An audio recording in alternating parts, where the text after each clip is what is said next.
Voici les 5 principales informations économiques marocaines du vendredi 5 janvier 2024. Selon le Haut Commissariat au Plan du Maroc, la croissance économique devrait atteindre plus 2,4% au premier trimestre 2024, contre plus 3,5% au même trimestre de l'année précédente. Cette modération est due au retour de la sécheresse automnale, qui a affecté la campagne agricole. Cependant, si les conditions pluviométriques s'améliorent, la valeur ajoutée agricole pourrait augmenter de 0,5%. La croissance hors agriculture devrait se maintenir à un rythme de 2,9%, principalement grâce aux secteurs secondaires comme les industries chimiques, la fabrication de matériel de transport et l'industrie automobile.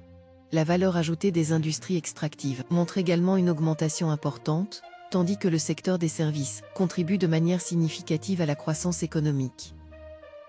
L'entreprise américaine Salix Fruits souhaite renforcer ses liens avec les producteurs marocains et explorer de nouvelles opportunités commerciales dans le pays.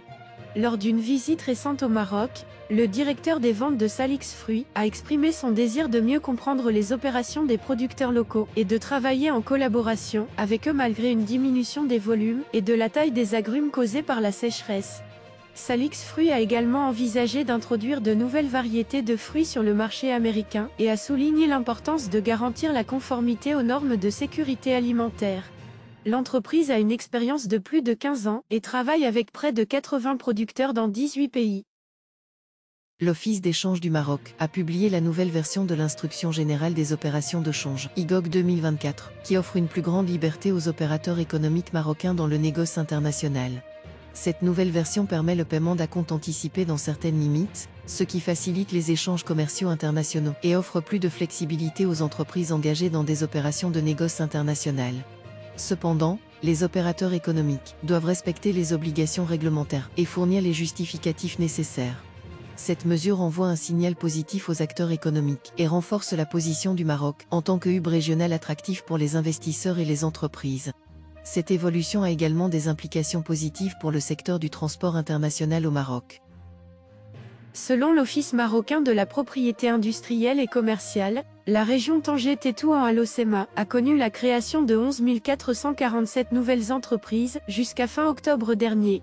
Ces créations sont réparties entre les personnes morales, 6 292, et les personnes physiques, 5 155. La ville de Tanger compte le plus grand nombre de nouvelles entreprises, 8015, suivi de Tétouan, 1517, et Larache, 516. Le secteur du commerce représente la majorité des entreprises créées, 45,02%, suivi des services divers, 17,26%, et du BTP, 11,92%. La région Casablanca-Setat a enregistré le plus grand nombre de nouvelles créations d'entreprises au niveau national, avec 22 621 créations.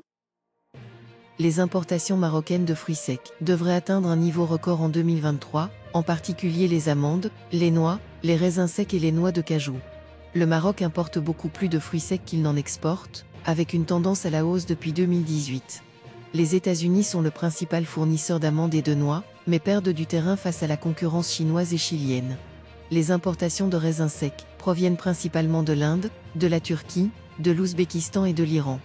D'autres types de fruits secs, tels que les pistaches, les pruneaux, les noisettes, les abricots secs et les noix du Brésil, sont également importés en quantité croissante.